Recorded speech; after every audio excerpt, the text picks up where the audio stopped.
In 1997, Carlos Lozada Quirino became the first Filipino to be proclaimed National Artist for Historical Literature.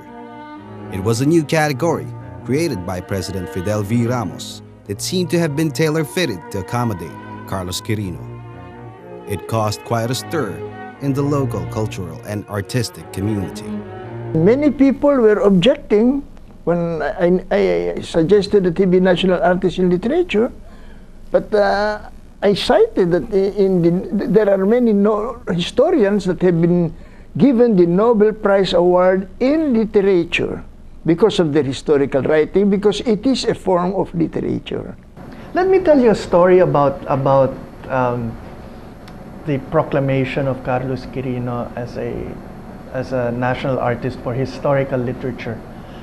At the time that the decision was made by President Ramos, it's very typical among artistic and cultural circles in this country. There was a gigantic debate. But I went to that ceremony in Malacañang Palace when the proclamation was made. One of the most inspiring sights I have ever seen was the fact that when that proclamation was made, all of the other national artists, the existing national artists, some of them who had even been at the forefront of questioning the decision to honor Carlos Quirino in that manner, were there, and they all welcomed him into the fold. My father was 87 years old when he was conferred a National Artist Award by President Fidel V. Ramos. And there was one word he uttered when he received it, and that was wonderful. Although he was almost senile at that time, he knew it was an important award.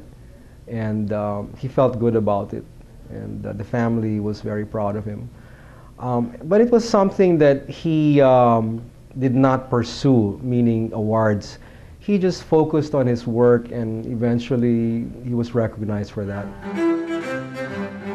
An eminent historian and much sought-after biographer, Carlos Quirino's body of work covers virtually every subject on Philippine history and culture.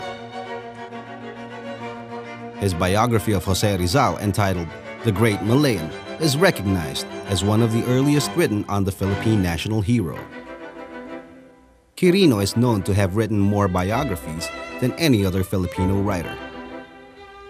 Aside from his book on Rizal, he also did the biographies of Emilio Aguinaldo, Manuel L. Quezon, Ramon Magsaysay, Elpidio Quirino, Jose P. Laurel, Eloy Rodriguez Sr., Charles Chick Parsons, Ramon Durano, Vicente Madrigal, and many other commissioned works that have remained unpublished. We started Tahanan Books for Young Readers. We incorporated the company in 1991. We started hunting around for authors, primarily history teachers, journalists, published historians. And of course, you know, one of the big names that cropped up in those days was the venerable Carlos Quirino. Tahanan produced 4 of his books over the course of the next, I would say, the next 6 years. And he was as prolific as his publishers wanted him to be. In fact, he had so many tricks in his hat. You know, he kept telling me about all these other manuscripts that he had written that he was waiting, you know, to see the light of day. Carlos Quirino actually gained his first notoriety as a biographer, for which he later on became significantly known, was for writing Quezon, Man of Destiny. Before World War II, it was one of the earliest biographies and one of the few contemporary biographies written about Manuel L. Quezon. He represents the writer who was able to synthesize and make intimate and yet respectable their coverage of political and historical events. Without, and this is the other thing, without being too partisan. The tendency in Philippine biographical writing, at the very least, is there's a very fine line between admiring your subject, the person you choose to write a book about, and becoming a propagandist for that figure. He managed to avoid that, and I think that remains a very important model. He received commissions, but that did not stop him from writing honestly. And he was someone who could take it on the chin. He was tough. Indeed, strength of character was one trait that Carlos Quirino developed early on in life. Christened Carlos Felix Quirino, he was born January 14, 1910. The second of two sons of the brilliant gynecologist, Dr. Jose Quirino, and the former Dolores Lozada. His older brother, born on the same day 3 years earlier, was named Felix Vicente.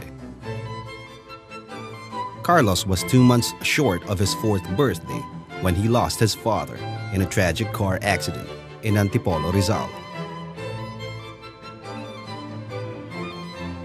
In his unfinished autobiography, aptly titled A Biographer's Autobiography, Carlos Quirino wrote, "My earliest memory of the family was the tragic death of my father, indelibly etched in my memory. It was as a young student at the De La Salle, where he completed his grade school and high school, that Carlos Quirino developed a fondness for reading books, beginning with paperback dime novels ordered from the U.S. through a friend.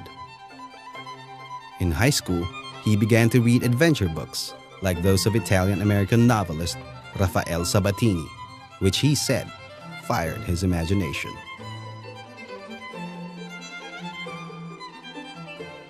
Later, he began to read William Shakespeare, notably Hamlet and The Merchant of Venice. He said it was during this time that he began to appreciate how rich and sonorous English could be as a language. But not even his fondness for books could confine the young Carlos Quirino indoors. Of the many feathers on Carlos Quirino's cap, one was of an excellent sportsman.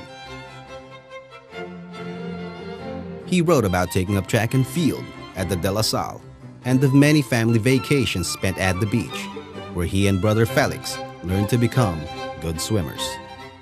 I believe my father's attraction to the outdoors started when he was an Eagle Scout as a student in La Salle. And I think this is what attracted him to the sports. No? He started off as a marksman, a sharpshooter, and he became a national rifle champion in 1940 at the very young age of 30 years old. And he kept this on for a number of years, not only in the long arms, but in the short arm pistol category. Yes, Carlos did love to go hunting, and he did enjoy being with Martel during those occasions. Martel was the youngest boy, and so he didn't have any brothers around. And Carlos, being the intellectual that he was, why they had quite a meetings of the minds and discussion.